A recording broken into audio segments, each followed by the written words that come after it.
पढ़ाई पढ़ने वाले दो तरह के स्टूडेंट होते हैं। पढ़ाई पढ़ने वाले दो तरह के स्टूडेंट होते हैं। पहला, जो किसी भी टॉपिक या कॉन्सेप्ट या जो भी थ्योरी होती है उसको क्या करते हैं, याद करते हैं, चाहे जैसे भी हो, बस दिमाग पे नज़र से देखकर जुबान से रट लेते हैं। समझ में आ रहा? वो होते हैं फर्स्ट। सेकंड वो होते हैं जिनको क्या कहला, टॉपिक को समझना होता है, जिसको तुम लोग समझ कर कहते हो पढ़ना है, उनको होता है समझना। समझ में आ रहा? महसूस करना होता है। क्या करना होता है? महसूस करना। तो ये जो दूसरा टाइप के स्टूडेंट है ना, ये लाइफ में थोड़ा अलग सोचते हैं।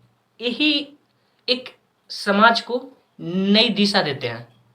देखो, कृत्रिम बुद्धिमत्ता यहीं से निर्माण होती है। जब कोई भी चीज़, कोई स्टूडेंट एक टॉपिक को ना अगर वो समझ कर महसूस करके पढ़ता है तो उस न वो चीज़ों को पढ़ने के साथ साथ अपने अगल बगल के इन्वायरमेंट के साथ कनेक्ट भी करता है, और वो कनेक्ट करने के बाद उससे रिलेटेड एक न्यू, मतलब कृत्रिम बुद्धिमत्ता का निर्माण करता है अपने अंदर। कृत्रिम बुद्धिमत्ता का यानी एक न्यू इंटेलिजेंट का निर्माण करता है अपने अंदर। जो जो ऐसे पढ़ता है वो समझो कि एक तरह से क्या कहला, समाज को वही दिशा देता है। बात समझ में आ रहा? तो चीजों को रिलेट करके पढ़ो, यानी महसूस करके, ना कि सिर्फ रट के। अगर जिस दिन रिलेट करके पढ़ोगे ना, तो एक अपने अगल बगल के इन्वायरमेंट, अपने आप को, हर चीज को अच्छे से समझोगे। आज का हमारा एजुकेशन सिस्टम कुछ इस तरह हो गया कि सिर्फ एजुकेशन का मतलब नौकरी। नौकरी नहीं होती सिर्फ।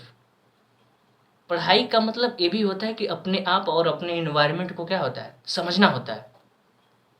अपने आप को और इन्वायरमेंट को समझने के लिए पढ़ा जाता है। बात समझ में आ रहा? लेकिन आज थोड़ा चेंज हो चुका है। क्या हो चुका है? चेंज हो गया। तो तुम लोग अभी, तुम्हारे पास ना फुल समय, फुल, समझ में आ रहा?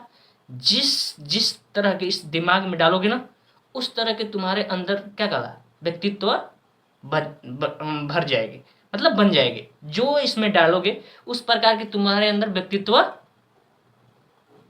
वास करेगी। बात समझ में आ रहा?